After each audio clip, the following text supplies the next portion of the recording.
My name is Harold S. Miller. I am 76 years old. I live alone in a quiet, sun-bleached neighborhood on the outskirts of St.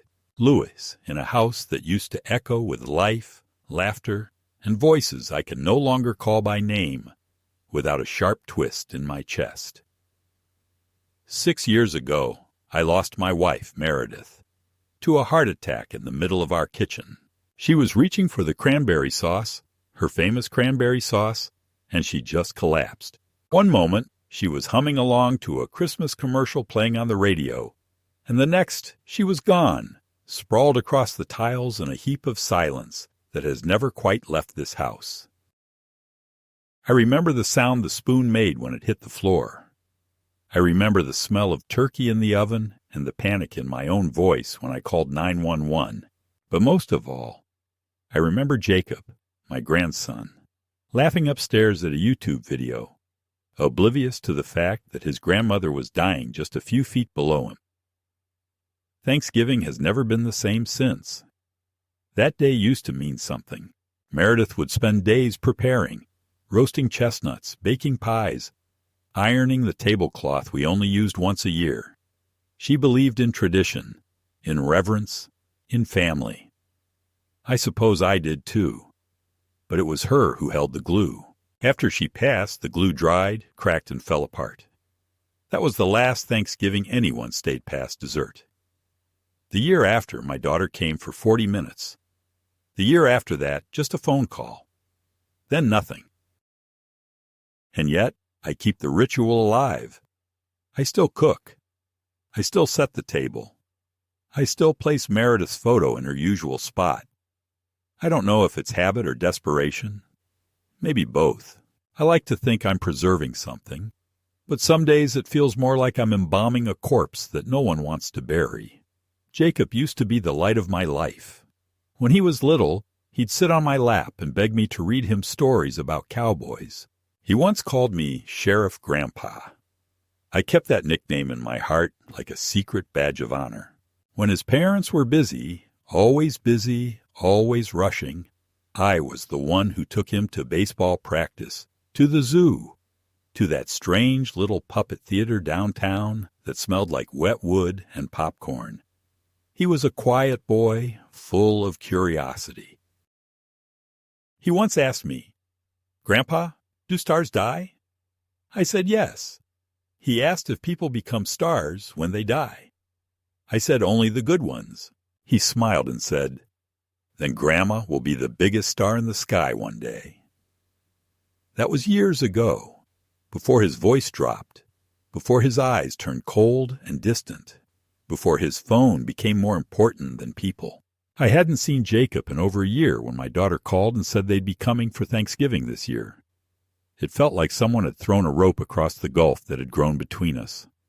My heart leapt.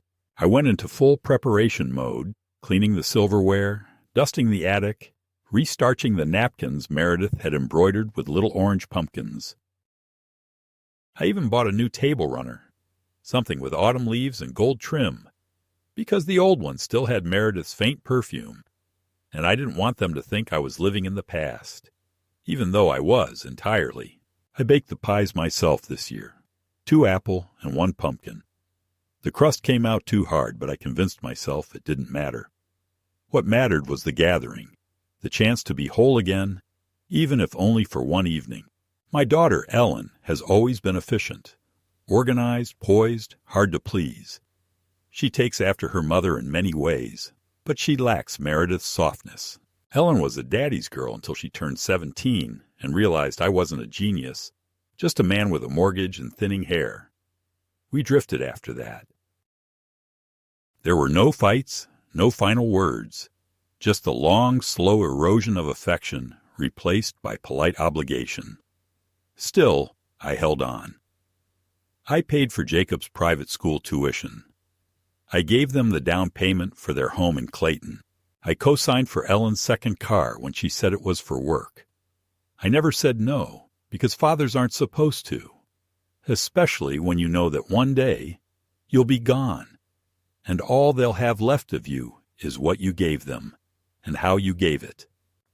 When they pulled up in front of my house this year, I watched from the living room window. Ellen stepped out first, sleek in her beige coat, heels clicking against the sidewalk like punctuation.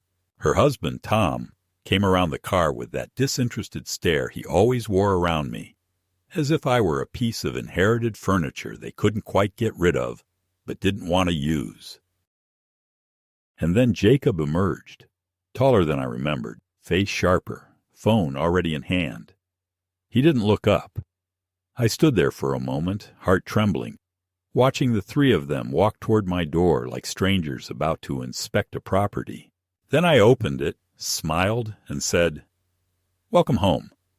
The house was warm, filled with the smell of roasted turkey, sage, and a faint hint of lemon polish. I had lit candles. I had turned on soft instrumental music. I even set a place for Meredith, quietly, without announcing it. No one noticed. They shuffled in, muttered greetings, and went about their business like they were checking items off a list.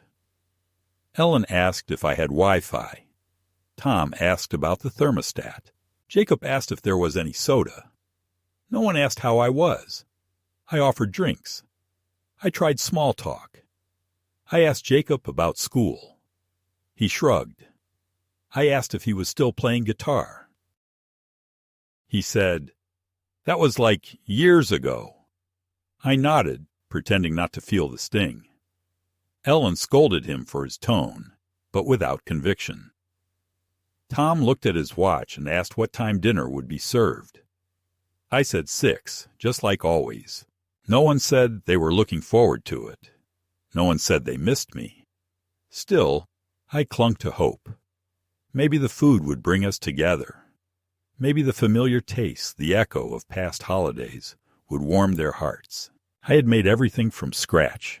Mashed potatoes with roasted garlic, sweet potatoes with marshmallows, green bean casserole with crispy onions, even the stuffing Meredith used to make with cranberries and sausage.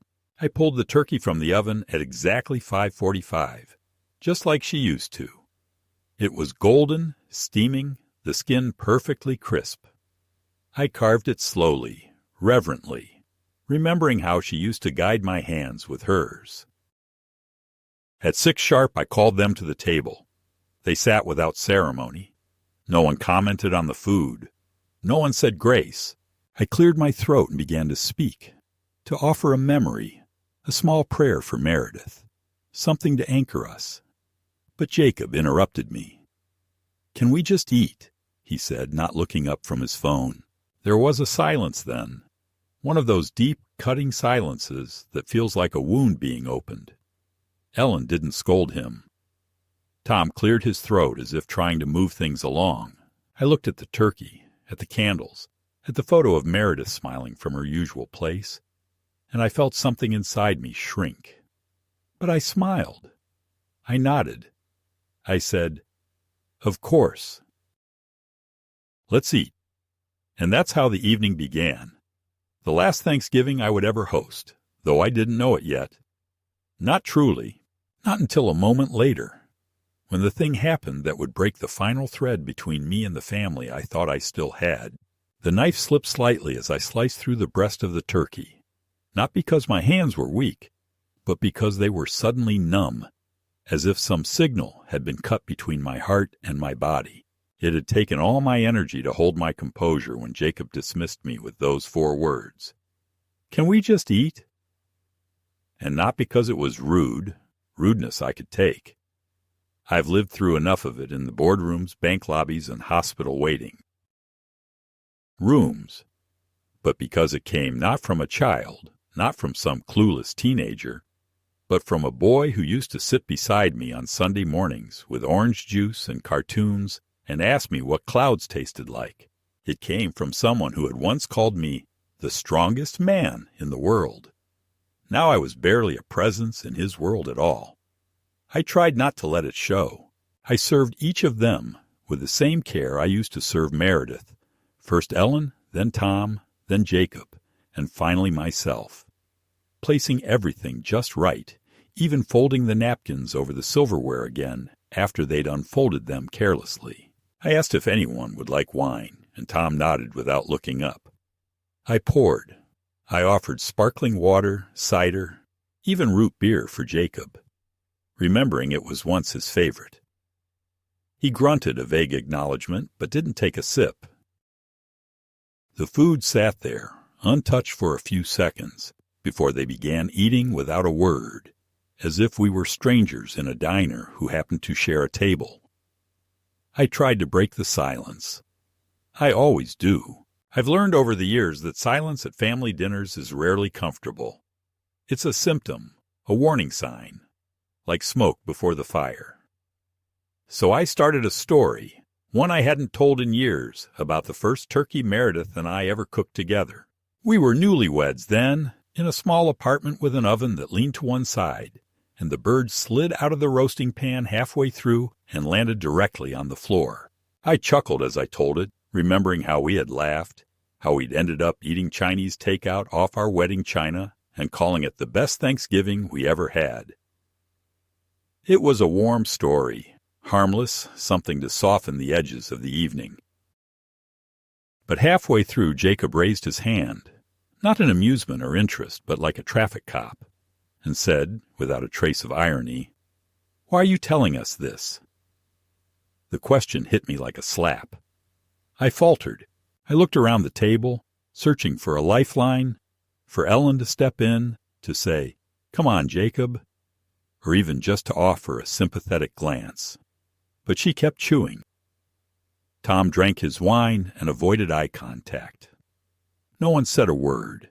I swallowed hard, more bitter than food, and said quietly, "I thought it might be nice to share a memory."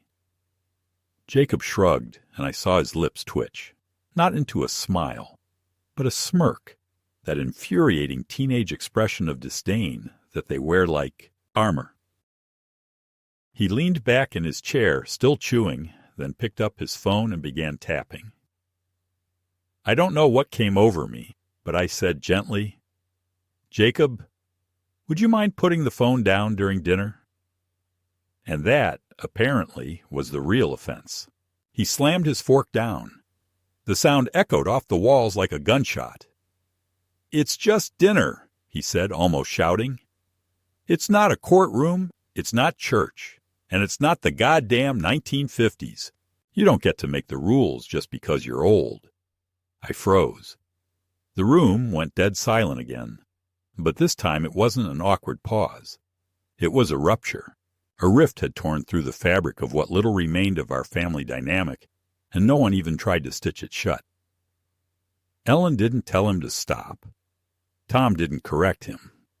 No one said anything. And then Jacob, with theatrical calm, picked up a piece of turkey with his fingers, not even bothering with his fork, and said, quietly, almost conversationally, "You want respect so bad? Here." And before I could understand what he meant, before my brain even registered the movement, he brought the greasy, sauce-slick meat to his mouth, chewed once, then spit it out, directly onto his plate, and some of it landed on my shirt. It wasn't much, just a fleck, maybe a bit of sauce, a corner of skin, but it might as well have been a bullet. Time slowed. My fork hovered in midair. My eyes went blurry, not from tears, but from disbelief. I looked down at the damp mark on my shirt, a shirt Meredith had given me for our 40th anniversary. I looked at my grandson, the boy I had once held as a baby, who was now wiping his mouth with the back of his hand, like he'd just performed a dare. I looked at Ellen, who turned pale but said nothing, and I looked at Tom, who simply reached for the gravy. I stood up slowly. My legs felt like wet paper. I picked up my napkin, dabbed at the spot, and placed it carefully on the table. "Excuse me," I said, my voice shaking only slightly. I walked out of the dining room and into the kitchen, gripping the edge of the sink until the numbness passed. The walls were closing in. My breath felt shallow. I could hear their forks and knives clinking again. Like nothing had happened, like I wasn't even part of the room anymore. I thought I might cry, but no tears came. Just a deep, cold silence inside me, like the air after snowfall. Still, muffled, final. For a long time, I stood there, staring at the sink, at the reflection of the dining room lights in the faucet. I felt like a man watching his own life from the outside, like I had somehow slipped out of time and become a ghost in my own home. I thought of Meredith, of how she used to laugh at burnt pie crusts and messy tablecloths, of how she'd scold Jacob gently when he was rude, of how she would have reacted to what just happened. I wanted to believe she'd have taken my side, but part of me wondered, had I let all this rot while pretending I was preserving it? Eventually, I heard footsteps approaching. It was Ellen. She stepped into the kitchen, holding her wine glass like a shield. "Dad," she said, not unkindly, but cautiously, like approaching a wounded animal. "He's a teenager. You know how they are. He didn't mean anything by it." I turned to her slowly. "Didn't mean anything," I said, and my voice cracked, truly cracked, like something had split down the middle. "He spit in my face, Ellen." She looked down at her glass. "Not in your face, exactly." That was it. That was the moment I knew something inside me had broken cleanly, with no jagged edge left to cling to. I nodded slowly, then sat down on the stool by the counter, suddenly very tired. Ellen stayed for a moment longer, then murmured something about needing to check the pie. She left. I was alone again, surrounded by the smell of food no one cared about, in a house where love had once lived, but now only memory remained. And still, I did not cry. I just stared at the wall, breathing, and began, quietly, methodically, to think. Not about revenge, not yet, but about reality. About the truth I had refused to see, until a piece of chewed turkey on my shirt finally made it impossible to ignore. Something had to change. I didn't know it yet, but that stain wasn't just on my clothes. It had marked a turning point in my life, a moment from which there was no return. I didn't return to the table that night. I waited in the kitchen until I heard the scrape of chairs, the low murmur of footsteps, the creak of the stairs, and finally silence. Then, only then, did I go back into the dining room and look at the wreckage. Plates half finished, utensils scattered, wine glasses smudged with fingerprints. My plate had barely been touched. The turkey, once golden and proud, was now congealed, the skin wrinkled like old paper. The candles had burned halfway down, flickering over the empty seats like little sentinels presiding over the death of something sacred. I stood there, frozen, staring at the chair where Jacob had sat. The same chair he used to climb onto as a boy when his legs were still too short to reach the floor. The same one where he once fell asleep with mashed potatoes on his cheek and a plastic dinosaur in his hand. That chair was mine once. Now it belonged to someone I no longer recognized. I didn't bother cleaning up. Not that night. I left everything as it was, the food, the stains, the silverware, the napkins Meredith had embroidered. I turned off the lights and went to my room, sat on the edge of the bed, and began to undress like a man preparing not for sleep, but for a burial. Sleep didn't come. I lay there with my eyes open, listening to the sounds of the house, the refrigerator humming, the old radiator clicking like a pocket watch winding down, the occasional murmur of voices upstairs. Ellen and Tom had taken the guest room. Jacob, I assumed, was in the room that used to be Meredith's sewing studio. I had converted it into a second bedroom when she passed, more out of habit than necessity. It was the coldest room in the house, both in temperature and in spirit. I imagined Jacob up there now, staring at his phone, scrolling through whatever digital universe meant more to him than the people who raised him. And then I wondered, had he told anyone what he did? Had he laughed about it? Had he already turned it into a joke? Spit in the old man's face at dinner, epic. I could almost hear the imaginary laughter of his friends, the heart emojis, the snarky comments. Maybe he'd even filmed it. Maybe it was already out there, part of a feed I would never see, mocked by strangers who didn't know my name, but would still laugh at my humiliation. The thought turned my stomach. I sat up and walked to the window. It was snowing lightly. Flakes drifted past the glass like bits of ash. I hadn't noticed the forecast. Meredith used to watch the weather every morning, always with her second cup of coffee. She'd narrate the meteorologist's predictions with mild sarcasm. "Oh, look, Harold, more lies in a suit." And yet she'd still plan the day around it. I hadn't watched a weather report in years. I hadn't planned much of anything. I realized then how much of my life had become waiting. Waiting for calls, for letters, for visits, for someone to remember me. It hit me all at once. The pathetic shape of that waiting. Like some withered houseplant hoping for rain in a locked room. I wasn't living.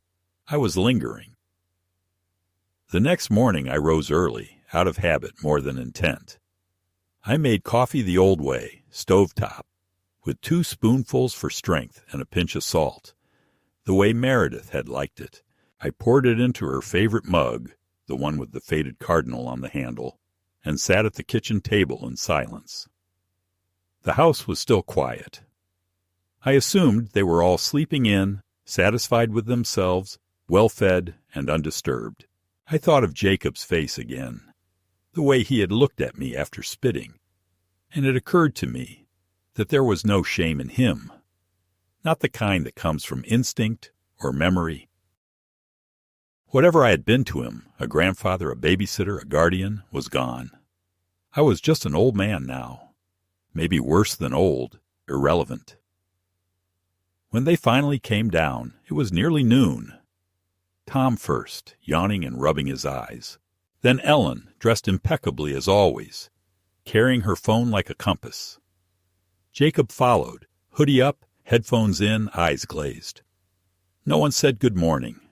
No one asked how I'd slept.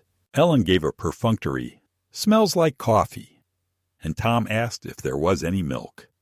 I nodded. I didn't speak. I couldn't. I felt like my voice would betray me. Instead, I watched them move around my kitchen like tenants, not guests. Ellen helped herself to a croissant I'd left out the night before. Jacob poured orange juice, drank 2 sips, and left the rest. Tom asked about the Wi-Fi password. I wrote it down without a word. Eventually, Ellen said, "We should probably head out soon. Traffic gets bad on Sundays." I looked up. "You're leaving today?" I asked. She blinked. "Yes, Dad. We only planned to stay one night. I told you that on the phone." Maybe she had. Maybe I had forgotten. But in my mind, they were staying for the weekend. We used to do that. Meredith would plan activities. We'd decorate the tree together. Jacob used to help me hang the outdoor lights, though he was more interested in the candy canes than the wiring. I thought we'd have time. Time to talk. Time to repair. Time to remember. But no. Just one night. And not even that. Just a few hours. A few bitter, silent hours between insults and leftovers. They packed quickly. Ellen gathered their things with practiced efficiency, folding sweaters, zipping up bags. Tom loaded the car. Jacob sat on the couch with his phone, not offering to help, not even acknowledging me. I stood in the doorway as they prepared to leave, feeling like a bellhop without a tip. Ellen hugged me briefly. Tom gave a stiff nod. Jacob walked past me without a glance. No goodbye, no thanks. Not even a grunt. Just the shuffle of his sneakers on the floor and the sound of the front door opening and closing. I watched their car pull away from the curb, brake lights flashing like a heartbeat. Then nothing. Just snow and silence. I stood there for a long time, holding the door open, cold air creeping in around my feet. The turkey was still in the fridge, the pies untouched, the candles burned to stubs.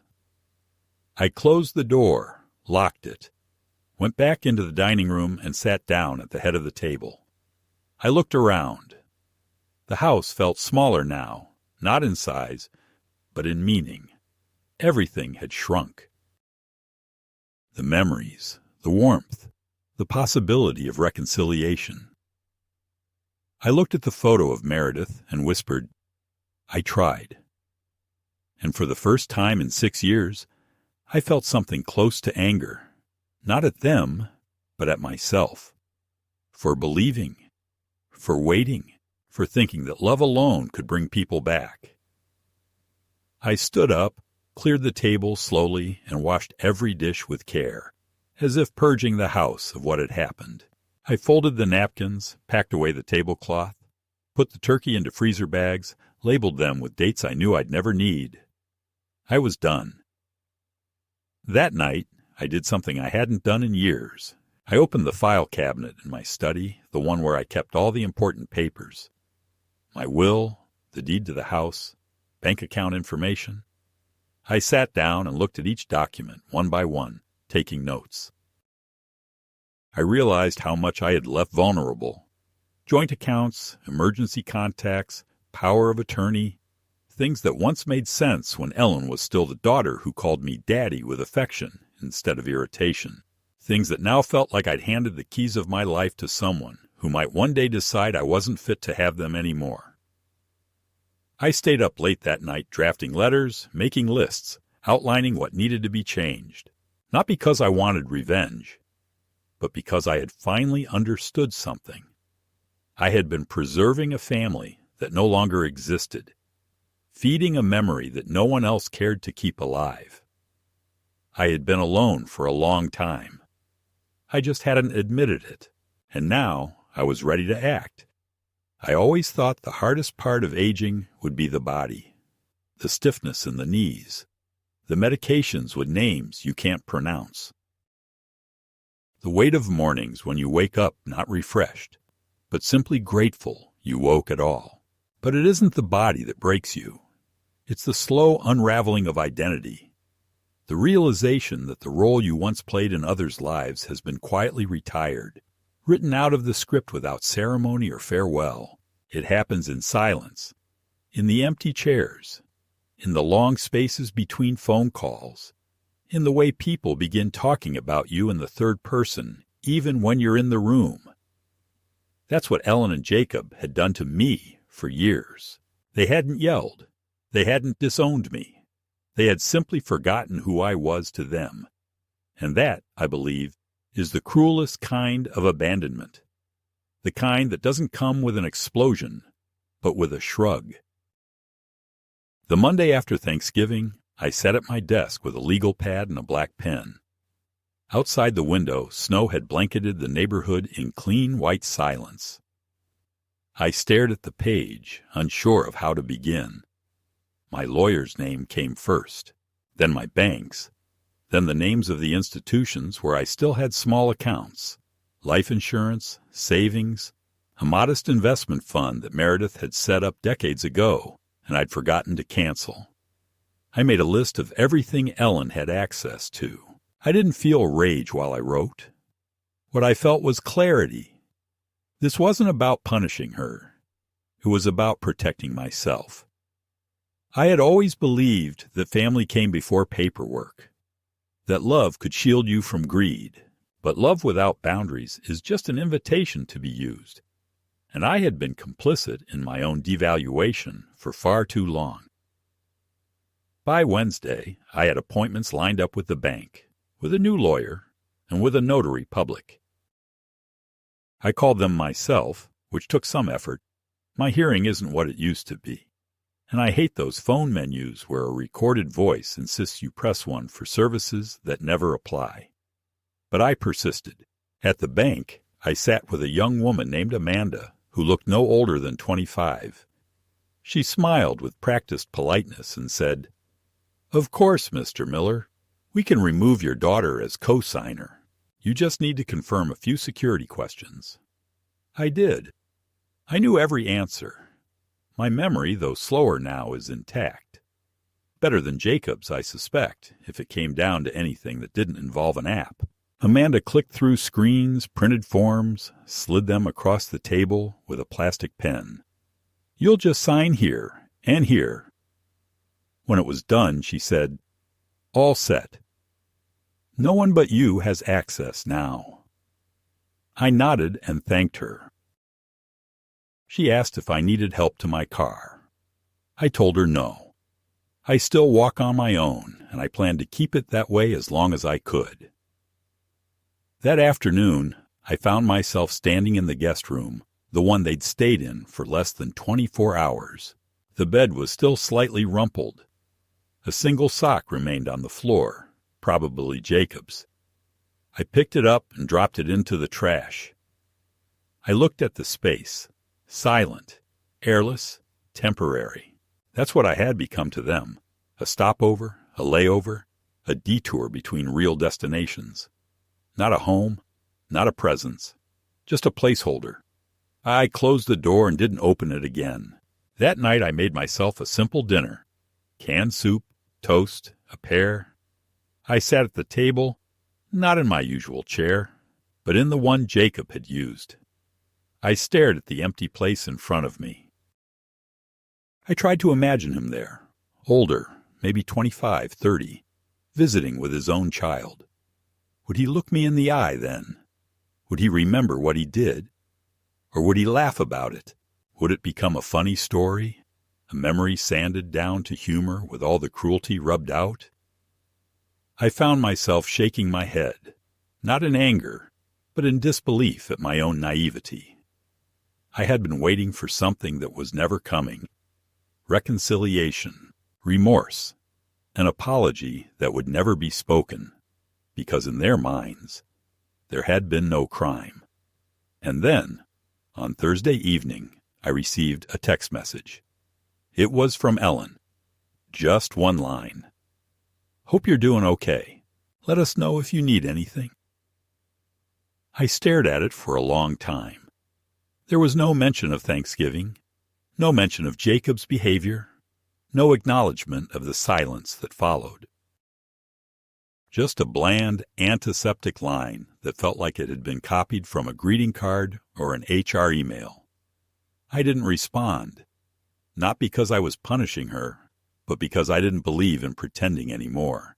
I had spent too many years pretending things were fine when they weren't, nodding along when I was dismissed, smiling through humiliation, because I didn't want to seem ungrateful.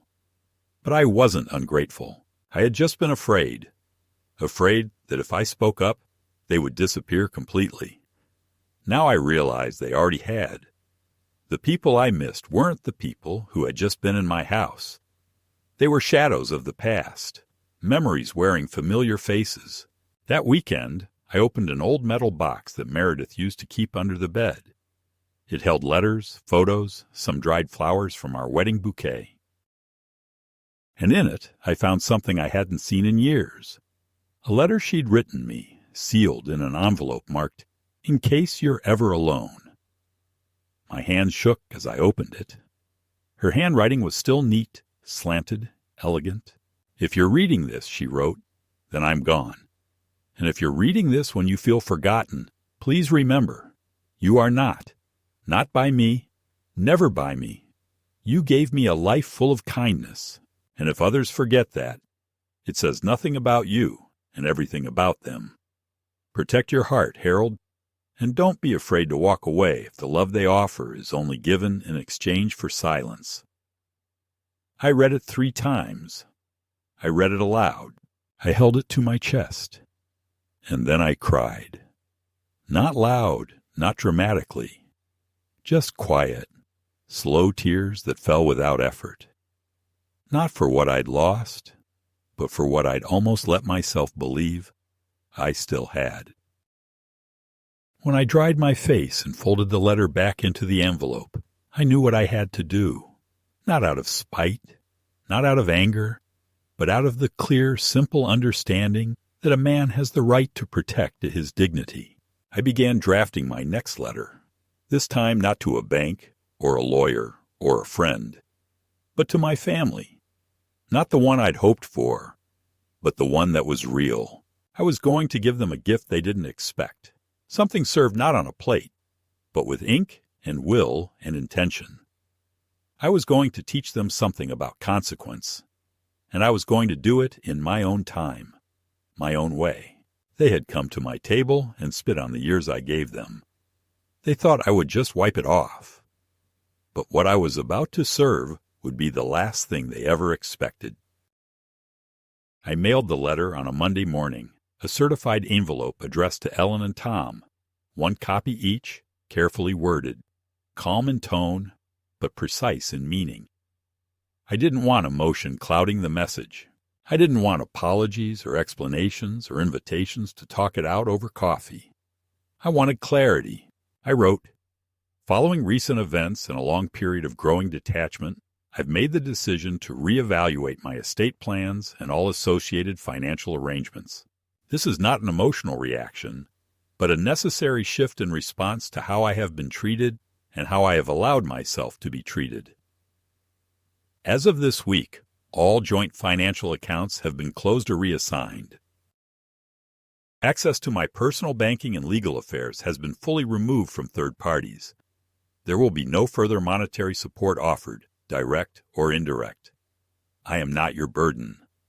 I am not your bank. I am a man who has given far more than he ever demanded in return. That is over now. Consider this letter my last contribution to the fantasy that we are still a family."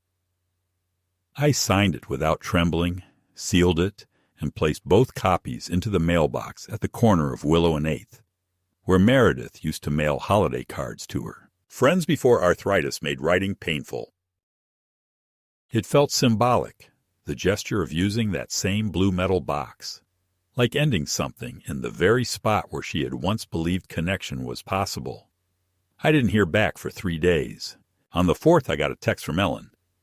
"Is this some kind of joke?" I didn't reply. On the 5th day, Tom called. I let it ring. Then he called again, and again. I finally answered, not out of curiosity, but to stop the noise. "What the hell is this, Harold?" he said, his voice tight with anger dressed up as concern. "You're cutting us off? After everything we've done for you?" I paused for a moment, then said, "Tell me what that is, Tom. What exactly have you done for me?" The line went quiet for a moment. Then came the classic tactic, the moral leverage. "We invited you to holidays. We took Jacob to visit. We made time for you." I almost laughed, but didn't. 1 visit a year. 1 meal where your son spit in my face. That's what you call making time? He scoffed, muttered something I didn't catch, then said, "This is about Thanksgiving?" "Jesus, Harold, grow up. He's 17. "So was I replied, "when I buried my father and took care of my mother. So was I when I worked night shifts and sent money back home. 17 isn't a shield. It's a choice." "You're losing it," he said. "You're old, you're isolated, and you're making decisions that don't make sense. You're not well." There it was, the first attempt. I hung up without a word. That night I began gathering my medical documents, not out of fear, but because I could see it coming like a storm cloud on a clear day. I'd seen what families do when there's money involved and the elderly become inconvenient. The narrative always begins the same way. Confusion, forgetfulness, poor decisions, vulnerability. I wasn't going to let that story be written for me. I still had my mind, sharper than theirs, if not faster. I still had my memory, every page of it. I remembered the year I took a second job to help Ellen go to private school. I remembered how Meredith and I skipped vacations to help with their mortgage. I remembered the sound of my grandson's laughter when he opened a toy train set I'd spent 2 weeks researching and ordering from a catalog in Germany. But they remembered none of it. Or rather, they remembered only what was useful. Within a week, a letter arrived from a lawyer representing Ellen and Tom. It was civil, clinical, and as cold as winter asphalt. It raised concerns about Mr. Miller's cognitive health, citing sudden financial decisions, withdrawal of familial contact, and potential risk to his estate through isolation. It requested a voluntary evaluation by a certified geriatric physician and proposed a meeting to discuss guardianship options to protect Mr. Miller's long-term interests. I sat in my armchair reading it, twice, 3 times, and then I laughed, not bitterly, not angrily, but with a kind of amazed awe. They were really going to try it. They were going to erase me with paperwork, with ink and signatures and legal semantics. They were going to steal me from myself, and they thought I wouldn't notice. The next morning I called a lawyer of my own.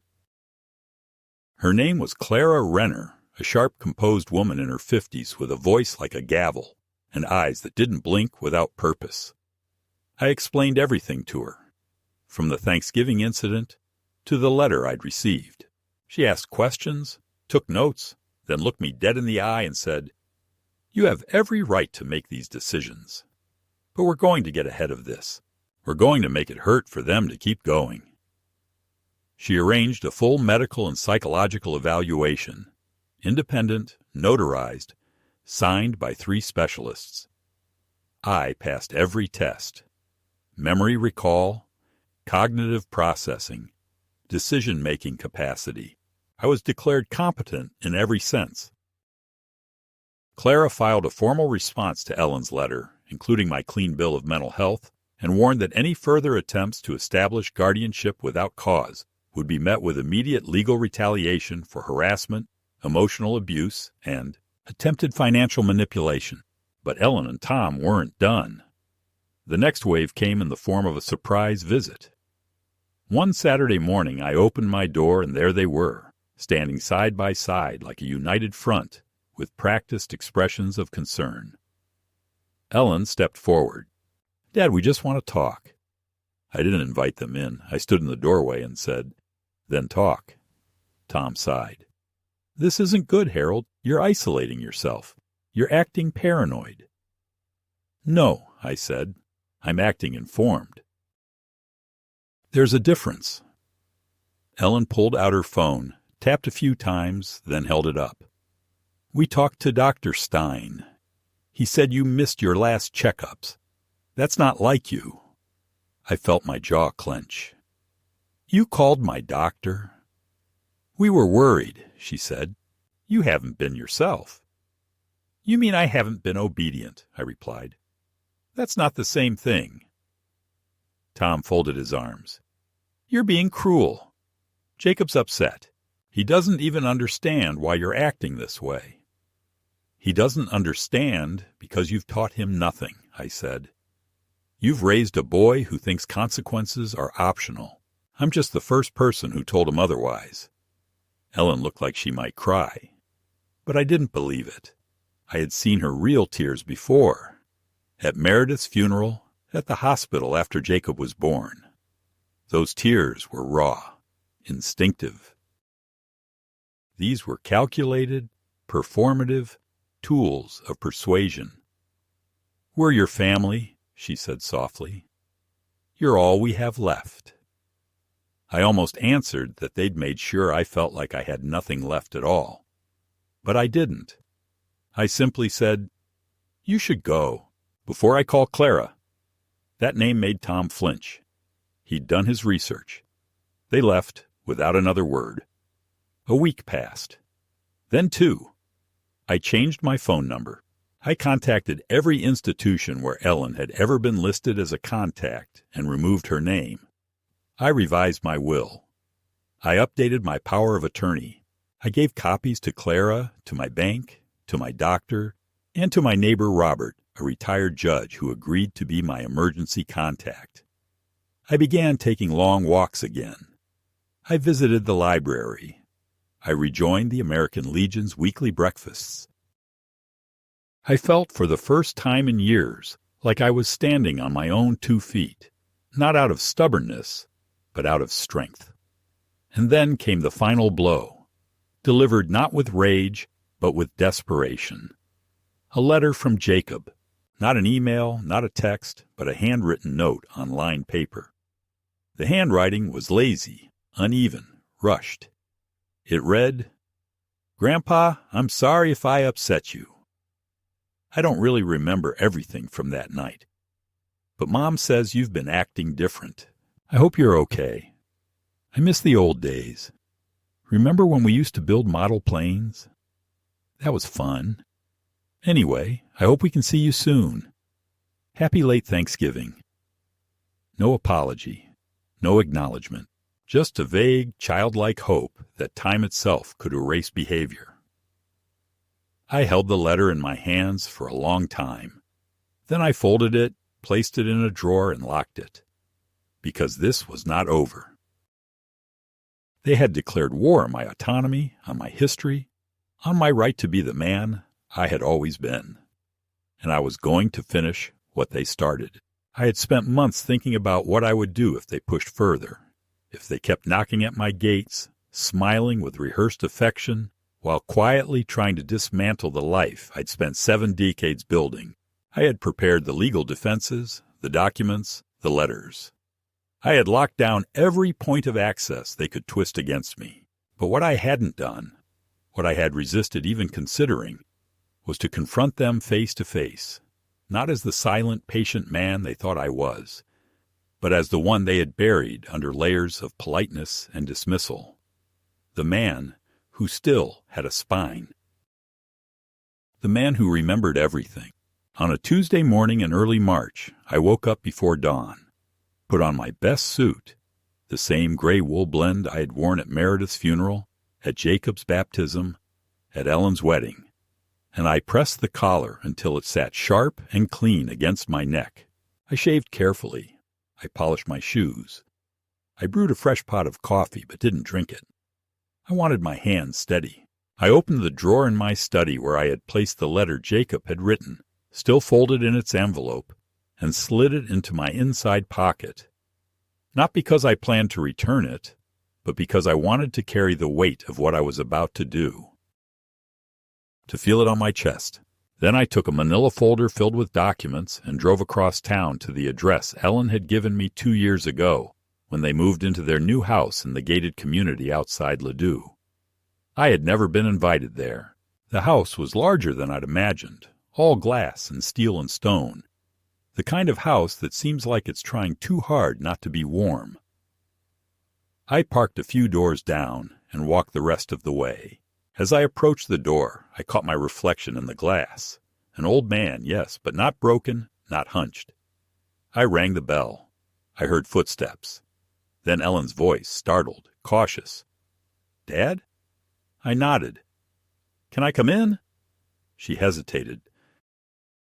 I could see her calculating, glancing over her shoulder, checking whether Tom was home, whether Jacob was upstairs, whether this would turn into something uncomfortable. But eventually she stepped aside. I entered. The house smelled of citrus and chemicals. A robotic vacuum purred quietly in the hallway. The walls were adorned with abstract art, cold lines and fragmented shapes. She led me into a sitting room, modern and colorless, and gestured for me to sit. I didn't. "Is Tom here?" I asked. She shook her head. "He's at work." "Jacob?" "School." "Good." I placed the folder on the coffee table and said, "This is not a visit. This is a delivery, a reckoning." Her posture stiffened. "Dad, if this is about Thanksgiving again," I held up a hand. "It's not about a single night. It's about everything that followed. Everything that built up to that night and everything you revealed after." She opened her mouth, but I didn't give her the chance to speak. I sat down, slowly, deliberately, opened the folder, and slid out the documents one by one. "This," I said, tapping the first page, "is a notarized statement of full financial independence. You no longer have access to any of my accounts. That includes the emergency line of credit you used to draw from without asking." I tapped the next. This is a revised will. You and Jacob are no longer beneficiaries. The house, the savings, the pension, all of it now goes to organizations that helped your mother and I during the hardest times of our life. They remember us. You do not." Her lips parted. I continued. "This is a copy of the guardianship attempt you tried to initiate, which I have formally recorded as an act of coercive abuse. It's legally documented now. Should you attempt it again, it becomes actionable." I tapped the final page. "This is a letter from your mother. You may read it after I'm gone. It's the only thing in this folder that offers you anything other than consequence." She stared at the papers like they were covered in ash. Her voice, when it came, was thin and shaking. "You're cutting us off. You're cutting your grandson off? He cut himself off the day he spat on his legacy. You let him. He's just a child." "No," I said, sharper now. "He's a man who made a choice. And so did you. I am not obligated to preserve the illusion of family when it exists only in photographs and birthdays you no longer call me on." Her eyes brimmed, but I didn't believe the tears. I had seen too many dry ones. "We didn't mean to hurt you," she whispered. I leaned forward. "You didn't care if you did. That's worse." She reached for the documents, but I pulled them back. "These stay with me. They're just copies. The originals are filed and safe. I came here to tell you in person, so you'd see my eyes, so you'd hear the truth from my own mouth. You wanted to reduce me to a signature, a condition, a dependent. Now I've made myself undeniable." She looked away, lips tight. "What do you want, Dad? An apology? Do you want Jacob to grovel?" I stood. "I want nothing. That's the point. I wanted for years. I hoped. I waited. Now I require only peace." I walked toward the door. She followed. "This isn't how families work." I turned to her. "No, Ellen. This is exactly how families work when love is replaced with transaction and memory is used as currency. I taught you loyalty. You gave me paperwork. I gave you my name, my effort, my silence. You used them all. That ledger's closed." I stepped outside. The sun was sharp on the pavement. I didn't look back. Not because I wanted to be dramatic, but because I knew if I turned, I'd soften. I didn't want softness. I wanted truth. I reached my car and opened the door. Before I got in, I looked down at my hands, steady, warm, alive. That night, I returned home and sat at my kitchen table. I poured a single glass of wine. I opened the envelope in my pocket and read Jacob's letter one last time. Then I took a match, struck it, and set the paper alight. I watched it curl and darken, the handwriting disappearing into smoke. I dropped the ashes into the sink and ran the water until nothing remained. What I had served them that day wasn't revenge. It wasn't cruelty. It was clarity, plated cold and final. For the first time in years, I felt full. It's been 6 months since I last heard their voices. 6 months since I watched my daughter stand frozen in her marble foyer, eyes brimming with something she probably mistook for grief. 6 months since I stood in a stranger's house that used to belong to my blood and told them finally that the door had closed. In that time, the house I live in has not changed much.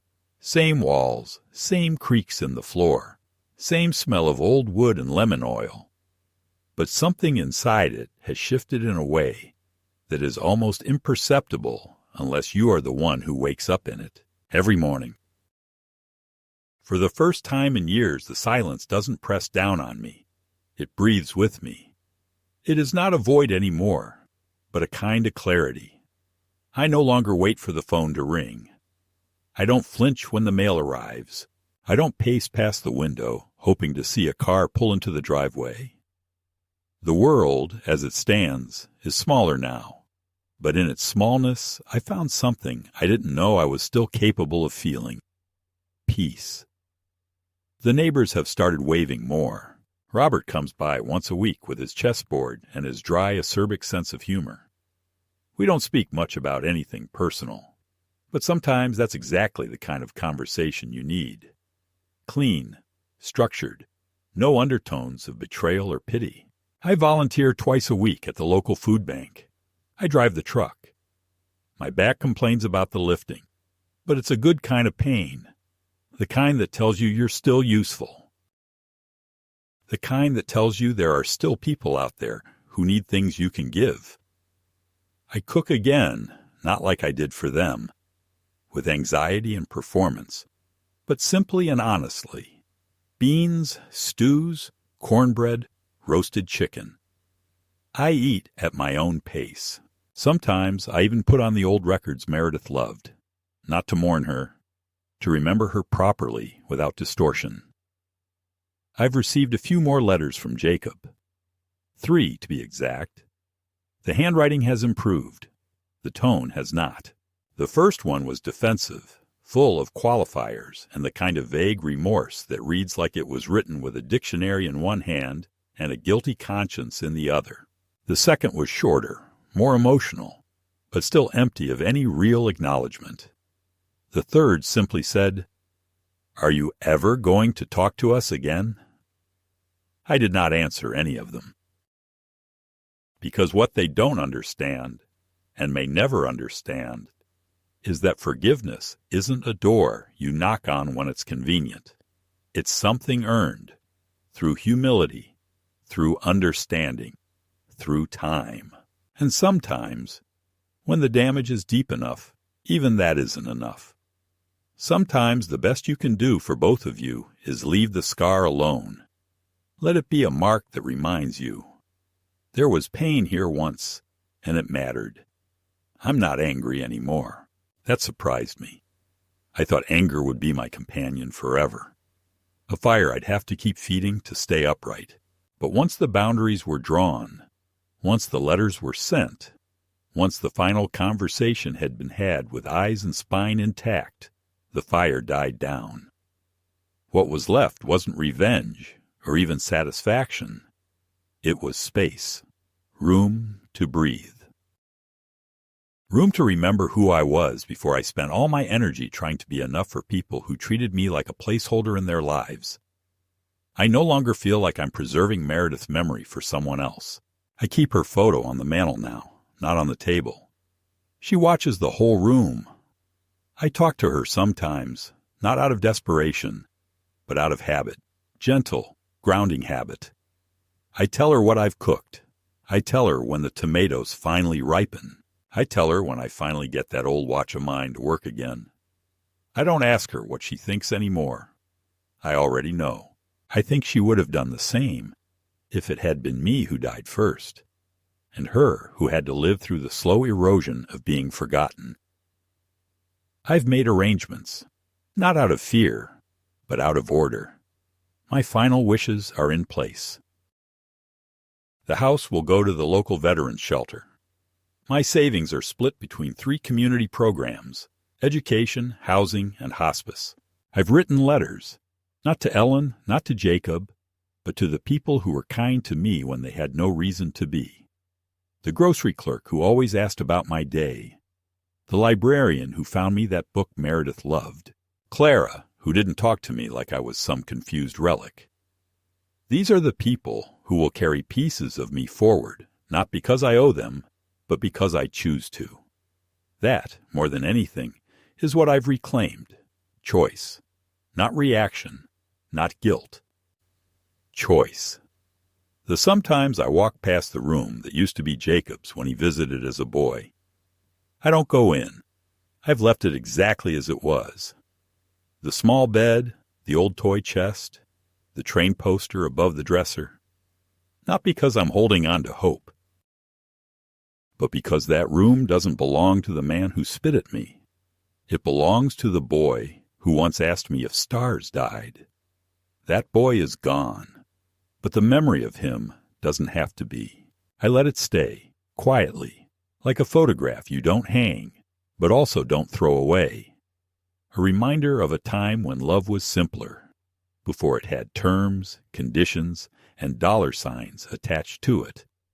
I'm not waiting anymore. I'm not begging. I'm not bending. I'm not preparing a place at the table that no one intends to sit at. I have made peace with the fact that some families break and do not come back together. That forgiveness is not owed. That respect, once broken, can be withheld without becoming cruelty. I have not become bitter. I have become free. And freedom at this age is the closest thing to justice I will ever need.